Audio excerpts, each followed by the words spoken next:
Hello friends, welcome back to VOWIAS. Welcome to the discussion on daily MCQ. Today is 19th of August 2021 and now we are going to discuss 5 current affair based MCQs. तो चलिए शुरू करते हैं. But first let us discuss the question that was asked on 18th, that is yesterday. And the question was, in which of the following sessions of Indian National Congress the resolution of Swadeshi was adopted? A. Madras session of 1903, B. Bombay session of 1904, C. Banaras session of 1905 and D. the Calcutta session of 1906. So yesterday it was Pankaj Verma, Abzur Qureshi and Divya Vasisht who gave the correct answer, and the correct answer for this question is D. Calcutta session of 1906. The Calcutta session of 1906 is that session where the Indian National Congress has adopted Swadeshi as the goal of India. Swadeshi basically means the self-employment, the self-ruling, you can say, to an extent, and it was this slogan, Swaraj is my birthright, given by Tilak, which has made Swadeshi more popular. And you can say this Swadeshi concept was given by the extremists. Later it was adopted by the moderates as well. Okay, so this is about the 1906 Calcutta session. And in 1907 we have another famous session.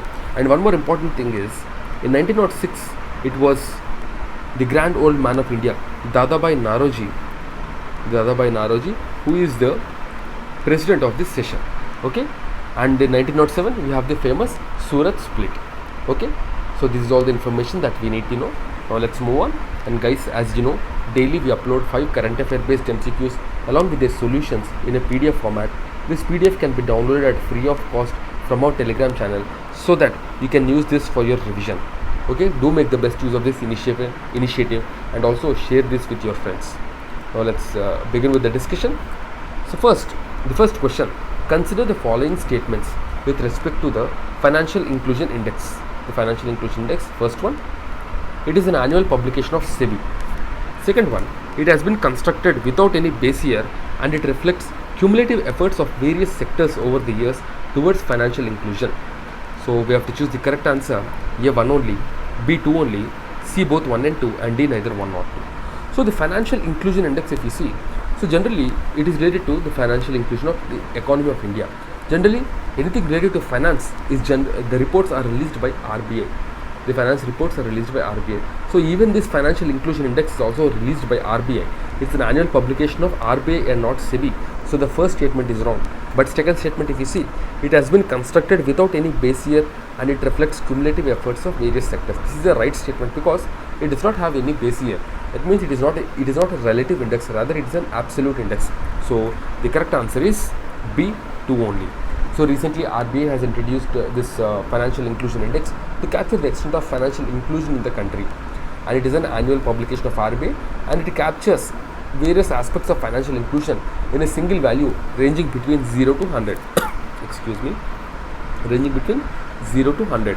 So 0 means 0 represents complete financial exclusion and 100 means full financial inclusion, and it comprises of 3 broad parameters: access, usage and quality, with each of these consisting of various dimensions computed based on number of indicators. Okay, and if you see, some of the other important things in this is, it is responsive to ease of access, availability, usage of service and quality of services, comprising of 97 indicators. And if you see, currently for the period ending, or you can say for the financial year ending on March 2021, that is 2020 to 2021, the Financial Inclusion Index score is 53.9 as against 43.4 for the year 2016-17. So that means we are improving, but still a lot needs to be done. Okay, now let's look at the next question. The second question: the Acetabularia, the jalakanyakae, sometimes referred in the media, is related to A. digital security infrastructure, B. insecticide, C. new algae species from Andaman, and D. vertical farming. Acetabularia, jalakanyakae. So generally this much of scientific names, this long scientific names will be there for a new species only. Here it is a new algae species from Andaman and Nicobar Islands. So C is the correct answer. So recently a group of botanists from Central Punjab University, Batinda, have discovered this algae species from Andaman and Nicobar Islands. So that's why this was news. It is a stunning bright green algae resembling an umbrella or a mushroom, you can say, and it represents as small as 20 to 40 millimeters and has grooves on its caps measuring 15 to 20 millimeter in diameter. It is named after the imaginary sea mermaid, the Acetabularia jalakanyakae. Okay, so it is very primitive and is a single cell organism, and its characteristic feature is that its nucleus form a rhizoid structure which facilitates the algae to attach itself to the shallow rocks. So it is generally found in warm and marine waters. Okay, now let's look at the next question. The third question: the Wangala Festival is the occasion when the tribals offer sacrifice to please their main deity Saljong, the sun god. It is celebrated in excuse me, A. Karnataka, B. Rajasthan, C. Himachal Pradesh, and D. Meghalaya. The correct answer is D. Meghalaya. So recently, a former militant group of Hainitware National Liberation Council, the Hainitware National Liberation Council, was killed in a police encounter that has led to crisis in Meghalaya. So that's why this was news. And the Wangala Festival, if you see, it is one of the most famous, or you can say most popular festival of Meghalaya among the Garos. In Meghalaya we have these hills called Garo, Khasi and Jaintia hills. Among the Garos, the Wangala is very famous. The Wangala Festival is basically a harvest festival in the honor of Saljong, who is nothing but the sun god of fertility. And the celebration of Wangala Festival marks the end of period of toil, which brings good output to the fields, and it also signifies the onset of winter. It is also known as 100 Drum Festival. Remember, it is a 100 Drum Festival because the Wangala Festival is the occasion when the tribals offer sacrifices to please their main deity Saljong, the sun god. It is generally celebrated for 2 days, and sometimes it continues even for a week as well. Now let's look at the next question. Consider the following statements with respect to UN World Geospatial Information Congress. First one, the first UN World Geospatial Information Congress was held in New Delhi in October 2018. Second one, the UN World Geospatial Information Congress is held every year to demonstrate the importance of international coordination cooperation for building human data and geographic community. You have to choose the correct answer. A 1 only, B 2 only, C both 1 and 2, and D neither 1 nor 2. So here the correct answer is D neither 1 nor 2. D neither 1 nor 2. Actually, the 2022 session of the UN World Geospatial Information Congress is going to be held in India. The 2022 and not 2018. In 2018 it was held in China. Okay, and if you see some more information about this UN World Geospatial Information Congress, it is organized by UN Committee of Experts on Global Geospatial Information Management every 4 years. So it is not held every year or every alternate year. It is held once in every 4 years, and in 2018 it was held in China, and in 2022 it is going to be held in India. The first UN World Geospatial Information Congress was held in the Zhejiang province of China in 2018. Okay, so that's the first session. The second session is going to be held in India, and it follows the mandate of UN Economic and Social Council to convene global forums to promote the comprehensive dialogue on global geospatial information management. Its objective is enhancing the international collaboration among the member states and relevant stakeholders in geospatial information management capacities, and it is aimed at working towards implementing the 2030 agenda for sustainable development and to keep the promise and leave no one behind. It will reflect the importance of geospatial information to support technological advancement and address the development and strengthening global geospatial information management system and capacities, and it aims to demonstrate the importance of international collaboration and cooperation for building a human data and geographic community. It is aimed at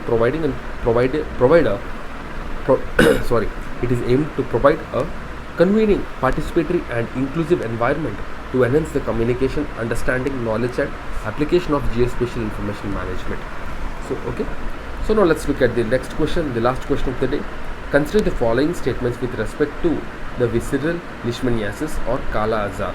First one, it is characterized by irregular bouts of fever, substantial weight loss, swelling of the spleen and liver, and anemia. Second one, leishmaniasis is linked to environmental changes such as deforestation, building of dams, irrigation schemes and urbanization. You have to choose the correct answer. A 1 only, B 2 only, C both 1 and 2, and D neither 1 nor 2. The correct answer is C both 1 and 2. So recently, Indian researchers have developed a non-invasive, easy to administer, cost-effective and patient-compliant potential therapeutic strategy against the visceral leishmaniasis, which is also known as kala azar, and it is characterized by irregular bouts of fever, substantial weight loss, swelling of spleen, liver, and anemia. Okay, and also the leishmaniasis is caused by the protozoa leishmaniasis parasite, which is transmitted by the bite of infected female sandflies. There are three main forms.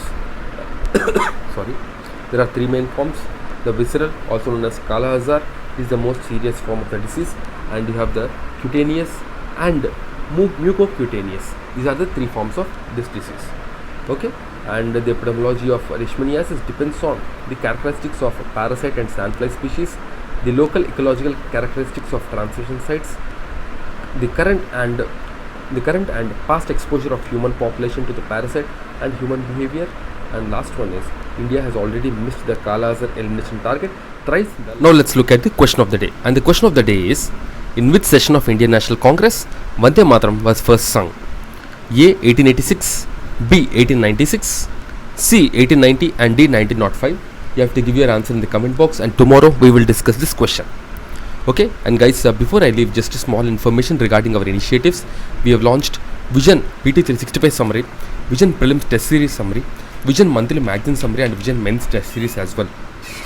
You can check the quality of these courses from our Telegram channel. If you have any doubts, you can get back to us via comments or Telegram channel or even the mail as well. Okay, so that's it guys from my side. I'll see you again tomorrow with 5 more MCQs. Till then, keep studying and stay tuned.